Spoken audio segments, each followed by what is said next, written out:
Hai semuanya, kembali lagi di channel saya, Dini Hardian. Kali ini kita akan bahas tentang cara saya memupuk keladi hias, ya. Jadi karena sekarang lagi musim hujan, terus kadang hujannya berhari-hari, terus kadang-kadang juga hujan dari pagi sampai sore. Jadi ini sudah 2 minggu aku letakkan kaladiumnya di samping rumah. Nih, seperti ini. Jadi, hanya beratapkan sedikit seng. Tuh. Nih atapnya sedikit gini. Jadi dia masih terkena terang sinar matahari ya. Tuh. Nah, ini udah saya letak udah beberapa hari ya, sekitar 2 minggu. Tuh kaladiumnya. Nah, jadi saya sebenarnya punya beberapa jenis lagi kaladium. Cuman karena ini saya letakkan sebagian di samping rumah, jadi ini yang belum dipupuk udah sekitar 2 minggu lah. Ini belum dipupuk sama sekali sekitar 2 minggu. Oke, jadi kayaknya kita turunin aja dulu ya supaya nanti enak teman-teman ngelihat cara pemupukannya. Nah, ini dia. Nah, teman-teman semuanya, ini keladinya udah kita turunin ke bawah ya. Nah, jadi ini ada beberapa saja yang kita pupuk. Tuh ada wayang juga, itu yang belum dipupuk ya. Yang lainnya yang nggak saya tunjukkan di sini tuh udah semua udah saya pupuk. Oke teman-teman semua, jadi alat-alat yang perlu kita siapkan untuk memupuk ya, yang pertama itu gunting. Nih gunting, terus kemudian ini ada pupuk. Nah, jadi dalam memupuk tanaman keladi ini kita punya beberapa langkah dulu ya. Nggak boleh tanaman hanya dipupuk aja kayak gitu, maksudnya hanya dipupuk langsung, tapi ada langkah-langkahnya. Jadi langkah yang pertama itu kita harus lihat dulu apakah banyak daun-daun yang sudah tua. Nah, jadi kalau daun-daun yang sudah tua nih, yang kayak gini nih, tuh udah tua kan dan nampak tua, itu daunnya juga beda tuh, hijaunya udah kayak kekuning-kuningan, itu ini adalah daun tua. Nah, ini juga ada beberapa. Jadi nampak dia itu batangnya juga loyo kayak gini ya. Nah, itu perlu dipotong teman-teman, supaya kalau kita tabur pupuk ke dalam media tanamnya, ini daun yang ini nggak nyerap pupuknya lagi. Nah, jadi sayang dong, kita udah taruh pupuk ke media tanam, terus diserap lagi sama daun yang udah tua kayak gini, sedangkan dia sekitar beberapa hari lagi itu udah mati alias udah kering gitu kan. Nah, jadi sayang, nggak usah kasihan. Kadang kan kita lihat kayak gini masih bagus daunnya, kasihan nggak usah dipotong. Nah, padahal lebih kasihan lagi kalau ini nggak kita potong, malah daun-daunnya yang lain nanti yang berkembang ini itu lambat berkembangnya. Nah, jadi semakin cepat kita potong, nanti daun yang lain jadi makin subur. Oke, jadi ini kita potongin dulu. Nah, yang kayak gini itu adalah daun tua ini ya. Kita potong. Nah, ini juga daun yang sudah tua. Tuh. Kita potong aja. Terus ini juga ada yang daun yang tua.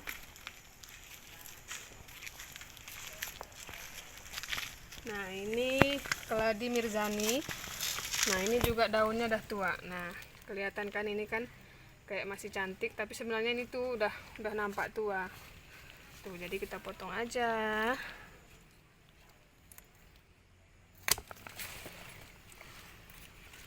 Oke. Kita cek lagi. Nah, cuman itu kayaknya ya, yang daunnya tua tuh. Terus keladi putih, nah yang ini karena kita nggak ada niat mau silangin ya pakai bunga, jadi ini kita potong aja bunganya. Tuh kita potong aja.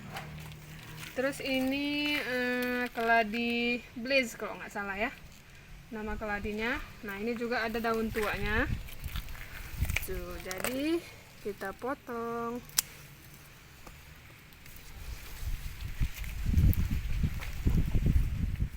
Nah ini juga kita potong ya, kayaknya banyak nih keladi wayangnya, banyak juga daunnya yang udah tua tuh, nampak kan teman-teman, udah agak hijau. Kita potong aja. Ini juga yang sebelah sini tuh, ini daun yang memang kalau dibiarkan udah nggak ada gunanya gitu, nanti jadinya dia nyerap pupuk secara sia-sia tuh, jadi kita potongin aja nanti biar bakal yang lain itu tumbuh lagi ya.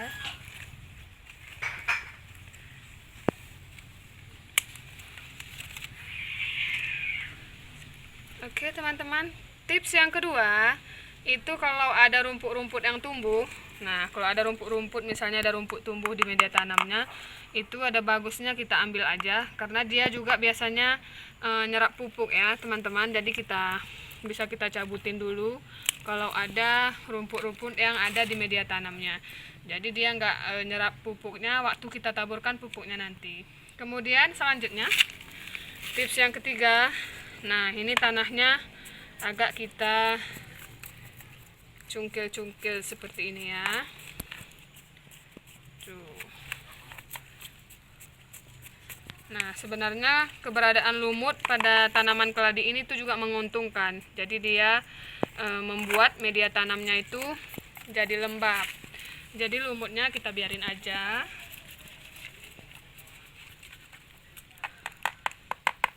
tuh, sedikit kita cungkil tanahnya seperti ini ya. Nah biar dia nggak terlalu padat.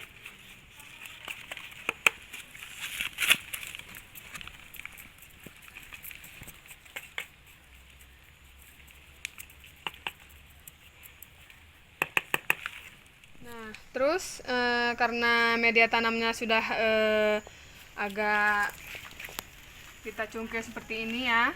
Nah jadi selanjutnya ini kita pupuk. Nah ini saya kemarin beli pupuk NPK 16 16 16. Jadi sebenarnya merek pupuk NPK ini tuh banyak, tapi semua pada dasarnya itu kandungannya sama, komposisinya sama. Nah jadi ini kemarin saya beli pupuk NPK 16 16 ini sekitar setengah kilogram. Nah jadi saya akan pupuk keladinya dengan menggunakan pupuk NPK ini. Oke, jadi kita pegang aja kayak gini, itu nggak masalah. Nah diukur aja ya segini kira-kira ya teman-teman. Nah ukuran untuk pupuknya, kemudian kita tabur. Nah tabur langsung ke media tanamnya. Kita tabur seperti ini. Nanti lama kelamaan dia akan terkikis sendiri pupuknya. Nah seperti ini, jadi tidak masalah, kita tabur saja.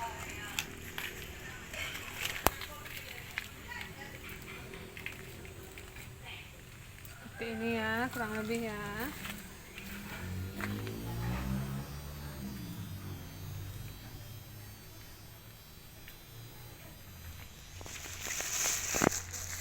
Nah jadi kurang lebih seperti itu saja pemupukannya ya teman-teman semua.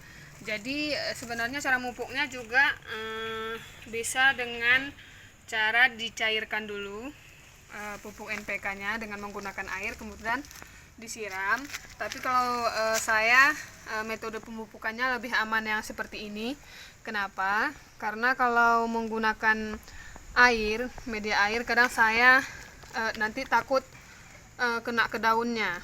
Jadi nanti kalau kena ke daunnya dia nanti bisa jadi terbakar ya. Jadi kalau lebih aman dia ditabur kayak gini, nanti dia waktu kita siram dia akan terkikis pupuknya secara perlahan-lahan seperti itu. Oke, sekian dulu tips cara memupuk keladi hias ala saya. Semoga bermanfaat ya teman-teman semua. Jangan lupa di subscribe.